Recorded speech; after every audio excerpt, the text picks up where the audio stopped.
Okay, good afternoon, everyone. We will start the next lesson that is on site-specific recombination. In the previous classes, we have learned about homologous recombination. Quickly, what is recombination? It is about formation of a new mixing of two DNA molecules, and mostly it is about mixing of two genetic information. Homologous recombination is mostly about recombination happening between two DNA molecules that are almost identical. Okay, that means homology is required. They should be homologous, which means that there should be sequence similarity, ATGCT. Then the lower one, other DNA will also have ATGCA. Little bit variance may be there, but otherwise they should have lot of similarity. That is about homologous recombination. Site-specific recombination is a little different. It doesn't depend on homology. It is two DNA molecules. We will consider in the last class I have described something called as non-homologous recombination, right? Non-homologous recombination, which is something like this. Assume that there is a DNA molecule like this, and there is another DNA molecule completely different in sequences. And if these two DNA molecules come together and form a form one DNA molecule like this, say by some mechanisms these two got fused like this, that is recombination, which is non-homologous recombination. Again, non-homologous recombination can happen with sequence specificity, site specificity or not. In this lesson, we will talk about how site-specific means only recombination or mixing of DNA molecules like this will happen, but only between certain sites. And that's why you call it as site-specific recombination. In this class, we will talk about these two types, conservative site-specific recombination, and we will also see a few examples. And there is one more is about transposition. I hope you heard something called as jumping genes. So in the next class, we will talk more about transposition. So the two genetic recombination mechanisms, that is non-homologous genetic recombination, is something like this. I hope you see there is a DNA molecule. It has gene A and gene B. And these are certain sites. Okay, recombination happens between these two sites, and that's why we call it site-specific recombination. And see what has happened. A was on this site. Okay, now it is here. What has happened? Inversion has happened. Don't worry if you didn't understand. We will practice a few in this class itself, in the next slides. And transposition, as I was telling, it is jumping genes. Some elements, genetic elements like these, can move from DNA molecule A to DNA molecule B. See, like in this case. That is called as transposition, changing its genetic position. It was previously in this location of molecule A, but now it has moved on to molecule B. And that's why you call it as transposition. So we will also see some examples. There are some viruses, okay? You call one of the viruses is called as lambda phage. Okay, lambda, and it is a bacteriophage. Its given name is called, it is lambda. So sometimes what may happen is that the phage will bind to the bacterial cell and it will inject its DNA. The one that is shown here is the DNA. And that DNA will undergo site-specific recombination with the bacterial chromosome. The blue one is the bacterial chromosome. And once that recombination has happened, Now the phage genome is integrated into the bacterial genome. I hope you see that this is site-specific recombination. It is not happening randomly anywhere. It's not integrating anywhere. It is integrating between specific sites. And that's why you call it as site-specific recombination. About lambda phage, we will discuss a lot in the last unit, where we will learn about regulation and so on. But for the moment, you should know that some phages, though some phages can integrate the DNA, their genome, into the bacterial chromosome. And once it is integrated, you call that genetic element as prophage. Some people say it as prophage. It doesn't matter. You can say whatever you want. But those phages are those phages that can integrate their DNA into the bacterial chromosome. They are called as temperate phages. Not all bacteriophages can do that. Only some bacteriophages can integrate their genome into bacterial chromosome, and they are called as temperate phages. The others would be called lytic phages. We will discuss it in the later time. Right now, we are only discussing about the molecular mechanisms of site-specific recombination. Okay. So you should know, you should pay attention to two things. One is, how does the recombination event itself, recombination, and then the second is the consequence of it, right? Because of that recombination, what is happening to the genome? Like when we studied about homologous recombination, I was always asking you, okay, what type of products have formed? The same way, in site-specific recombination, you should also understand or try to find out what is the consequence of that genetic information, of that recombination. So there are at least three possibilities. Insertion can happen, deletion may happen, and inversion may happen. Inversion we have already seen, but we will see it again. So right now, what we have seen with lambda phage in the previous slide, for example, what has happened? A genetic element has got inserted into the bacterial chromosome. That is insertion. It is the same thing that is shown in this one. Here you have a DNA molecule and the target site. You can call it as target site because that is where the genome is going to integrate. And once recombination happens between these specific sites, okay, we will read about it. We will try to see what it means in a later slide. That means then if recombination happens, insertion will happen. Okay, so site-specific recombination between two different DNA molecules can result in insertion. These are two different and entirely different DNA molecules.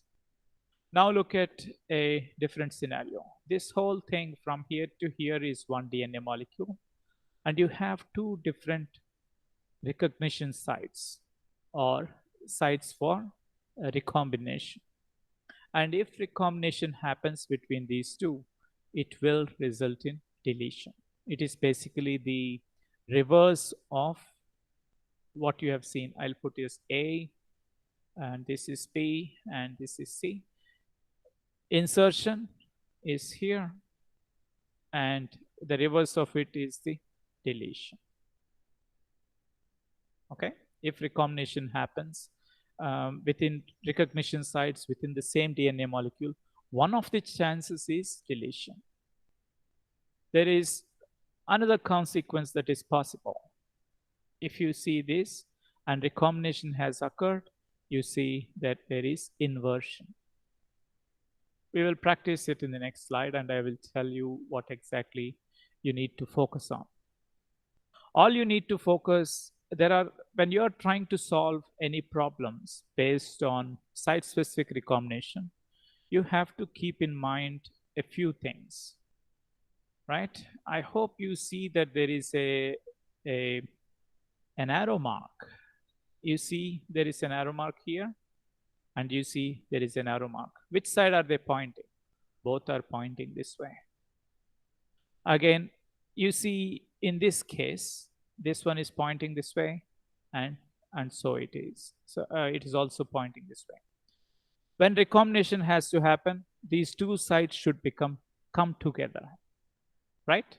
And you should always remember that the recombination recognition sites, the polarity should be in the same orientation, like this. Or if you are doing it in a different problem, it should be in the same orientation like this. Okay? See, if you see in all the three recombination step, here, this is the recombination step, both the arrows are pointing the same way. This is the recombination step, you see that both the arrowheads are in the same direction. Here is also the same case, both the arrowheads are in the same direction. Okay, let's do this. What you should remember is, first thing is to align these recombination recognition sites in the same direction, orient them properly, and then cut and exchange the DNA molecules. Let's do, before going, I will also explain what it means. These are the sites that we have seen before are called as recombination sites. Okay, recombination sites are in which the site-specific recombination happens. And in that region, you have three parts in total. Okay, let me zoom it. So if you look carefully, what you'll notice is this is one part. Okay, let me try. This is one part, and this is the arrowhead is second part, and you have another third part. That is how they are structured. If you zoom it in and see closely, you will find that this is, so this is one part, and this is another part, and this is the third part. Each of these blocks are called as recombinase recognition sites, RRS. That is, you call them so because that is where the recombinase enzymes, the enzymes mediating the site-specific recombination, are called as recombinases. That is where they recognize. And you see this small region here, that is called the crossover region. Okay, here if you are putting the arrowhead is given as like this. Okay, this sequence is this way. If you had, say for example, I am putting TAGC, I'm saying this is the head. Okay, if there is a sequence that is saying it is something like this, TAGC, it would be the reverse of it, right? Now it is pasted this way. Okay, so anytime you are doing, I'm not drawing the complementary. Here is the complementary strand, which should have been something like this. Okay, so these two sequences are similar, and you have a recombinase recognition site on both these sides like this. Okay, yes, I hope you understood what it means. If you are recombining, this crossover region should be oriented same ways. Okay, here it is TAGC, and the bottom strand is also put as TAGC. So the recombinase protein, it has multiple subunits, and it binds to DNA molecules like this, these recombinase recognition sites. There are 4 recombinase recognition sites, so at least 4 subunits in total will be there that will recognize them. And what happens next is a cut will happen. A cut will be made in this place. Say for example, a cut is made somewhere like this, and here also a cut will be made, and this DNA will be exchanged to the top, and this strand will come to this one. That is how say orange you think, and you have it orange, but now you have orange and say gray. The bottom strand has gray and orange. These fragments have been exchanged. These two have turned around. Okay? So I hope you understood the fundamental mechanism of how the site-specific recombination happens. What you should remember is the arrowhead, that is the crossover region. The orientation of the crossover region between the two sides should be put in the same way, like TAGC, and here also you see TAGC. Only then recombination can occur. Now I will quickly give you a few problems. So when I put an arrowhead like this, it means it's only the orientation of that crossover region. You should assume that recombinase recognition sites are there on either side of it. I will take a DNA molecule and I put an orientation like this, that is the head. I'm talking about the genes that are there, A and B. And here is another DNA molecule which has recombinase recognition site like this in the same orientation I put for easy is A, B, C, D, E. Okay. Now recombination should occur between these two molecules. So what happens? Recombinase will bind and will cut the DNA like this and like this. Okay. And then it only makes a double strand break. Don't assume that the small fragment of DNA is lost. That's not what happens. What happens? Now DNA is exchanged. So this will be made to bind with this. And this DNA is made to bind with this. Now can we stretch it out? So first we will have A, and then we had the recognition site. Then that is continuous with, if you can see it here, sorry, yeah, if you can see A, that is continuous C, D, E, and then continuous with B. So what would have happened? It should be C, D, E, and then there is a recognition site which will also be this way, and you have B. Now what has happened? Insertion has happened. Okay. Now let's try a different one. So I will take a DNA molecule like this, and I'm going to put in the same orientation like this. I'll take the same molecule that is here. A, C, D, E, and B. Now if I bend this DNA molecule like this, what would I get? A, C, D, E, and you should see that the arrowhead here is pointing away from E. So it is in this direction. This is not ideal. What is the rule that you have to remember? The polarity of this crossover region should always be in the same direction. How can I make it same direction? That is when you have to do one more turn like this. Okay, let's try again. A, now you have the polarity, C, D, E, and you have the polarity, the head in that way, and you have B. Now, if you see these two are in the same orientation, so site-specific recombination can happen. So what should we do? We have to cut this out. Recombinase would bind to the site, with make double strand breaks on both the DNA molecules, and then it will join them. How would that do? A will be made continuous with B like this, and E will be made continuous with C. What are the products that would have formed? You will get A, and that is continuous with B. So there was a recombinase recognition site there, site for recombination, and then you have a circular DNA with a arrowhead. Then you have E, C, and D. What has occurred? Deletion has happened. That is deletion. Let's say the last one. We take a DNA molecule. I will, for same things, for ease of understanding, I will take the same DNA, except I would do something wrong about it. So, there will be a small change though. I will put it this way. What is the difference between the red one and the green one DNA that is taken?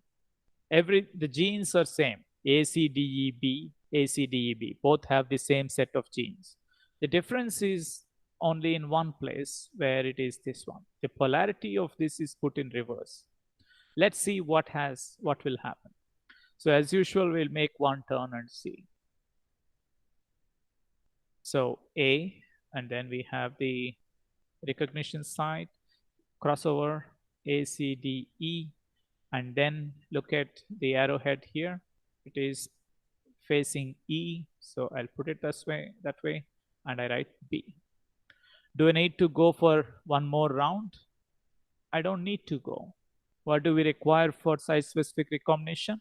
We require that these two sides are in the same orientation. So now recombinase would identify the bind there and make double strand breaks, 2 double strand breaks, and then join the DNA like this way, and this one would be joined to that in that way. Let's stretch it out and see what we get. A, and there was this crossover rate with polarity in that way. Then we have E. I'm going with A, E. It is joined to E, then D, C, and then B. So A, E, D, C, and then it is pointing towards C, and what we have is here B. What is the difference between where we started and the consequence of what has happened? The difference is A, C, D, E, B, but when it comes to after recombination, what is the product? A, E, D, C, B. There is inversion that has happened. Okay, so keep these things in mind. This is an important one, especially if you are ever going to learn about transgenic animals. You will learn about some of these site-specific recombinations and also homologous recombination. Most of the genome editing that you will see involves something called as recombinating. That is engineering using recombination. And both homologous recombination and site-specific recombination are actually form the core part of editing genomes. You want to insert a gene, you want to delete a gene from any chromosome within and produce transgenic animals. These will form the basis of it. And that is one of the reasons why you should read the lessons very well. So the recombinase, the enzyme works something similar to that of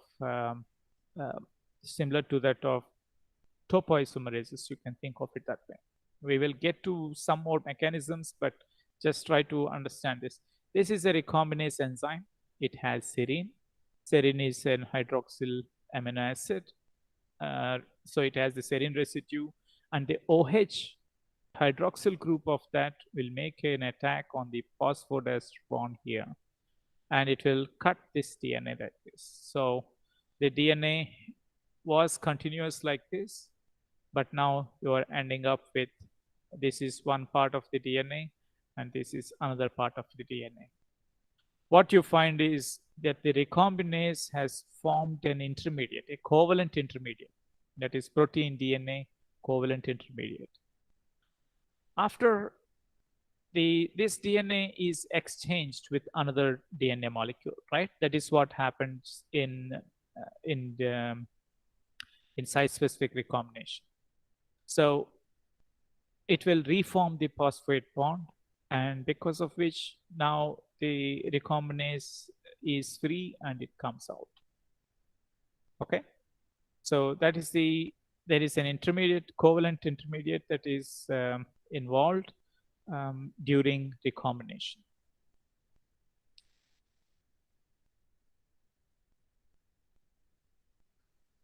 So I also want you to remember one terminology. It's called as covalent site-specific recombination. Just give me 1 second. I will try to show something.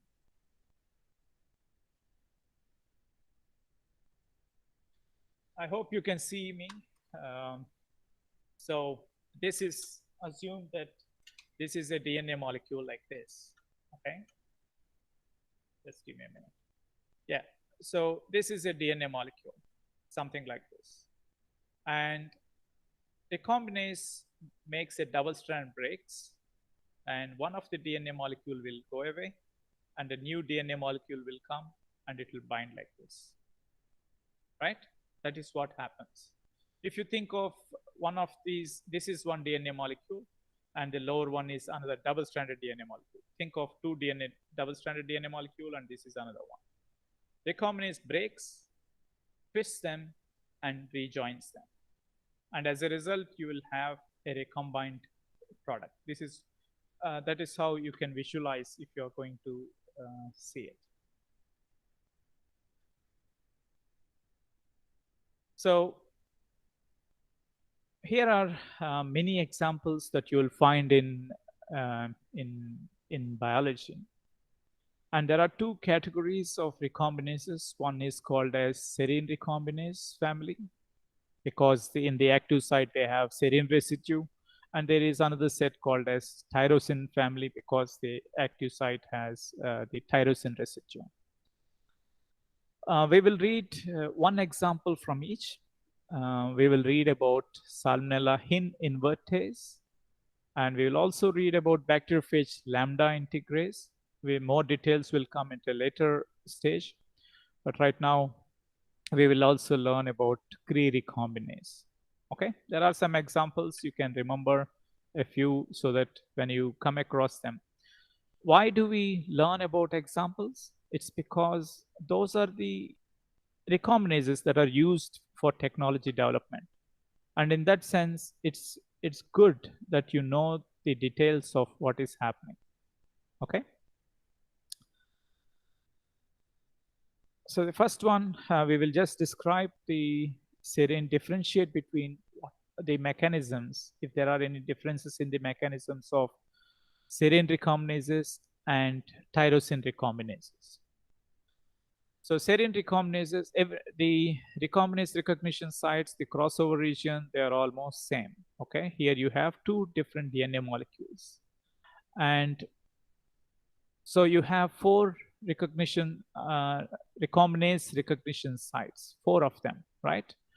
1, 2, 3, and 4. So you'll have two enzymes binding. So one is recognizing we will call them as R1, R2, and there is another enzyme R3 and R4. So it makes a double strand break, something like this, and it forms the protein DNA covalent intermediate. And now you see that orange ones are R3 and R4 are in the bottom, blue ones are in the top, right? And now what you will see is these will go up, and the R1 along with the DNA will come down. They are covalently attached, right? This whole set will come down, and R3 along with DNA will go up. And that is how the exchange has happened. And once that happens, the 3' OH will make a reverse reaction. So it forms the phosphate backbone. Sorry. On both the sides, and then the recombinases will move away. And that is how you will end up forming two recombined DNA molecules. Okay. Let's see tyrosine recombinase model. Their work happens a little bit different. R1, R2, R3, and R4. Otherwise, everything else is fine. They are not immediately they are not making double strand breaks. They are actually making single strand breaks. Here is R1 has made a break on this strand and R3 has made a break on this one. And then these strands are exchanged. Single strands are exchanged at one time. So R3, this part joins to the R1 region, are near to the recombinase recognition site here, and from here this one will bind to spot, and that is how you end up forming a holiday junction, right? And it's not about branch migration or resolution and like that, but what happens is the second R2 and R4, they get activated and they make the single strand cuts, and then the bottom strands are exchanged, generating in the formation of recombined DNA molecules. Essentially, if you see the consequence or what happens eventually, it's the same thing, right? Let's compare quickly these two. This is serine recombinase, and here tyrosine recombinase. What is the difference?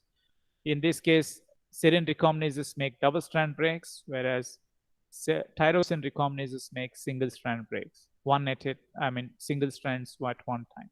First, they'll cut one strand in each, then they will cut the other ones, and then exchange happens. Okay. So here is a similar model that is showing to show Cre recombinase. Cre is a recombinase, and I will also point to you that the recombinase recognition sites and their recombinases. Okay. So if we forgot, we will want to go to this place and check it out. In all the cases, Hin recombinase has a certain type of recognition sites, and those are called as Hicks sites. If you see Cre recombinase, those sites are called as LOXP sites.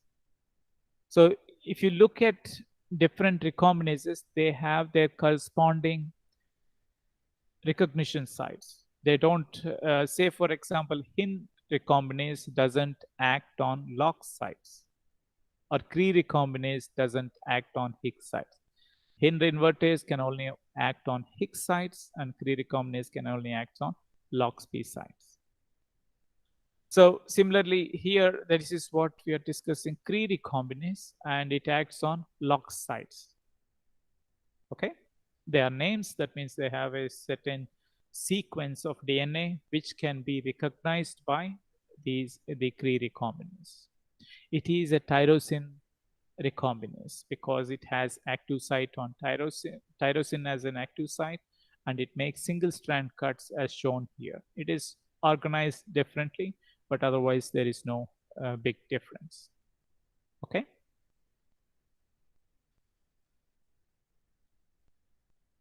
Lambda integration that I was talking about, formation of prophage.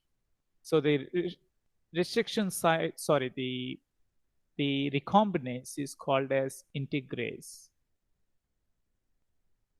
and the site is called as AT sites, ATT, AT sites.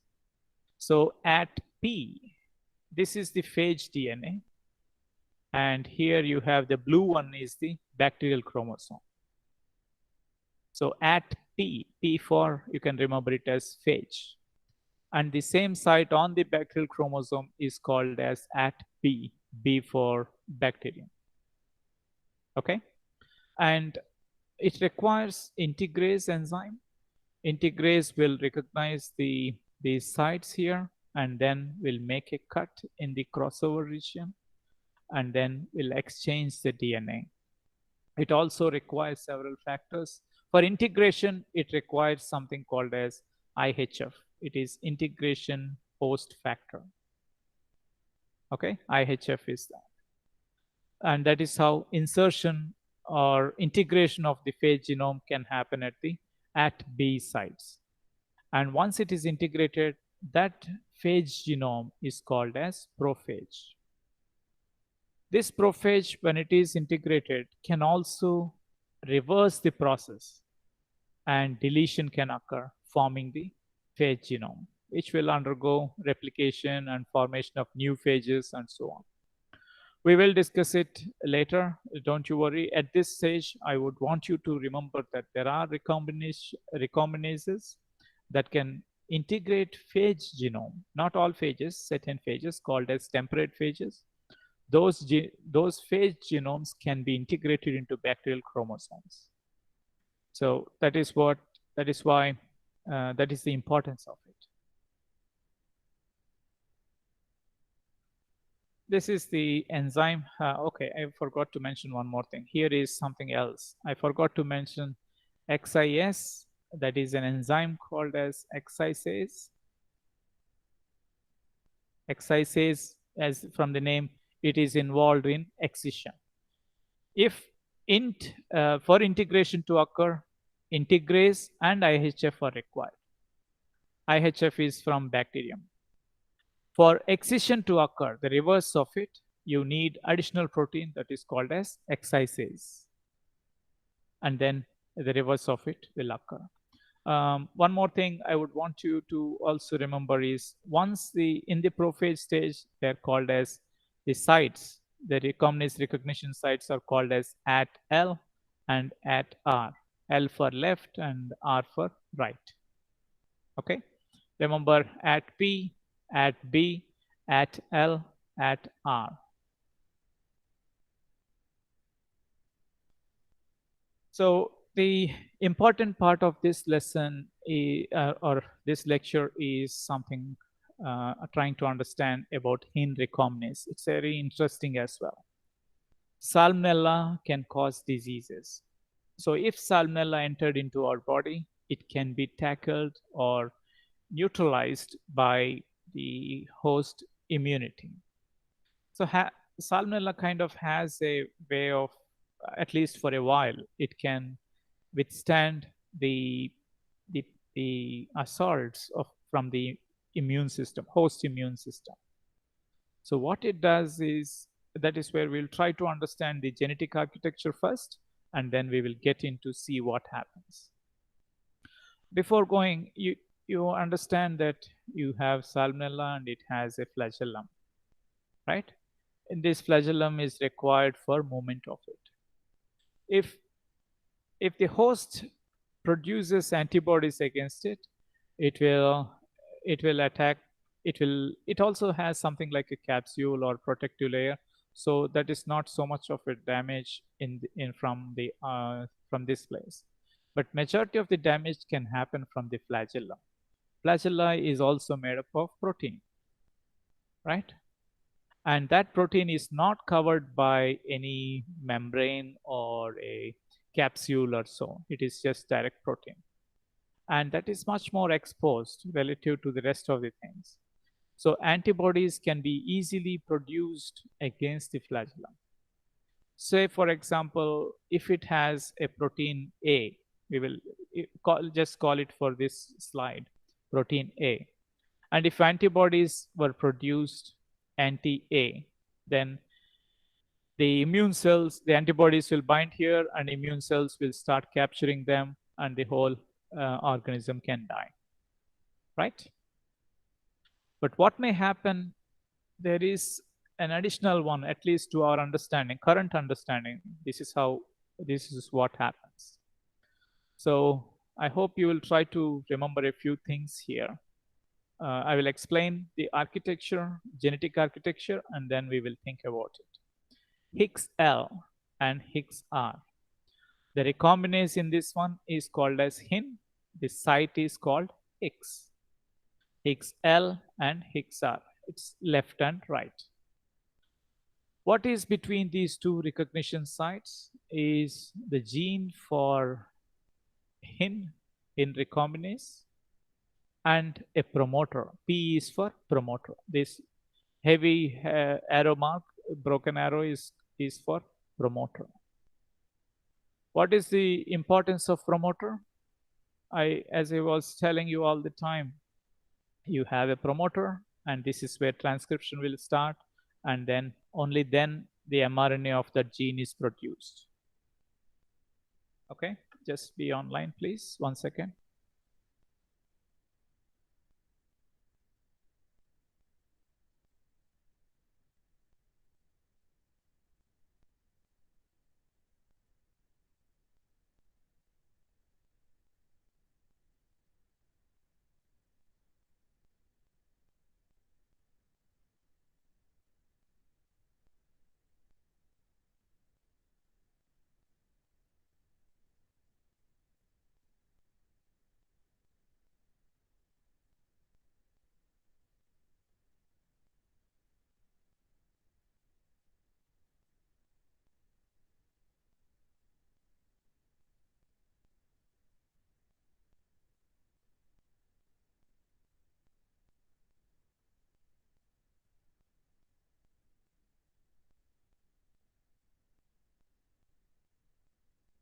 Sorry for the interruption. Okay, where was I? Yes. So if promoter is important for expression of genes, right? Otherwise, transcription would not have happened. And say, for example, this is the gene. Promoter should always be upstream of the gene. If it is like this, that is not going to express it. When we get to the next lesson, transcription, then we will learn more details about it. For now, just remember a little bit, something like that. Okay, so here is a situation where there is a promoter. If you have promoter, FLJB and FLJA will be expressed. These are expressed. What are FLJB and FLJA? FLJB expresses a protein called H2 flagellin. I was talking about a flagellin, right? Now the flagella is made up of, can be made up of either H2 or H1. How can it be? How can it has this? Salmonella has two genes, H1 and H2, and H2 flagellin and H1 flagellin. So the flagellum that is present can be made by either H2 or H1. FLJB is the gene that codes for H2 flagellin. FLJA is repressor of H1 flagellin. So FLJA is assumed that it is somewhere else. Okay, FLJA gene is somewhere else here. So I will call that, yeah, FLJA. So it's not very clear, but yes. So if this promoter is pointing this way, then FLJA and FLJB and A are expressed. So this will form a protein, that is H2 flagellin will make flagellum. Now, if we have, what will FLJA do? FLJA is a repressor, which will go and bind to this promoter and cause repression of that one. So if this is the organization, what will happen then? The bacterium has H2 flagellum. Okay, the flagellum is made up of H2 flagellin protein. Now think of a different scenario. There are two Higgs sites and their orientation is in this way. So what did we learn in the earlier slides? I will erase this. So this is what I have, and I need to perform recombination between them. So one bend should be fine, and this will be this will come as this way, right? Both are in the same orientation. Then recombination can occur. Let me perform that recombination as well. Say I'm cutting a double strand, making a double strand break, and then I'm joining it. So I will get something like this. As a result, what will happen? Say, for example, A, B, C, D. Okay.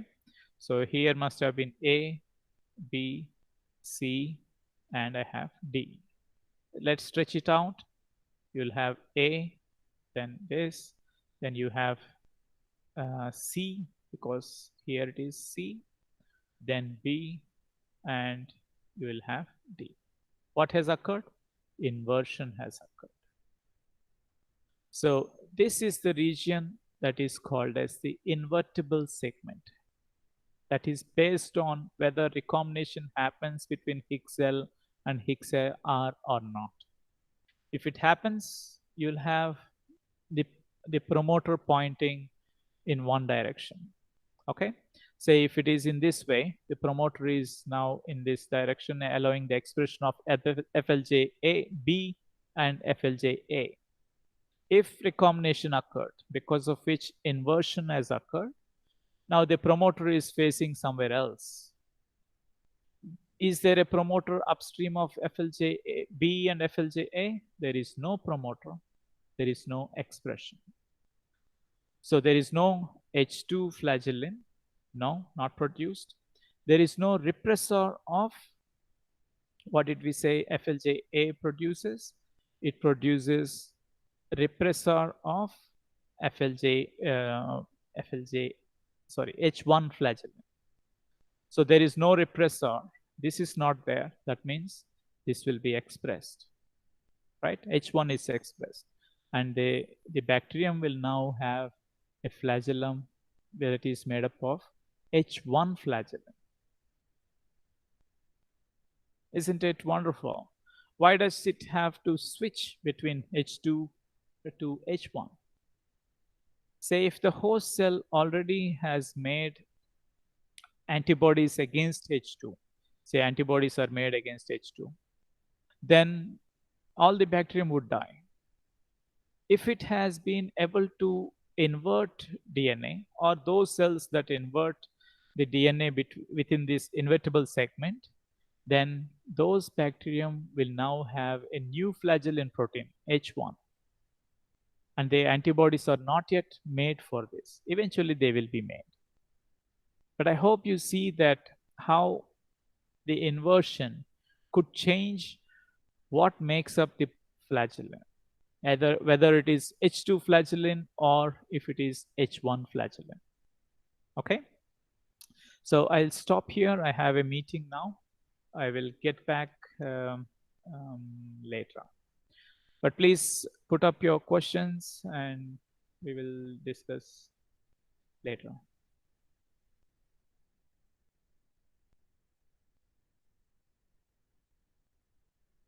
Thank you very much. I'll meet you in the next class. Take care and stay safe. Have fun. Thank you, sir. Thank you, sir. Thank you, sir. Thank you. Bye-bye. Thank you, sir.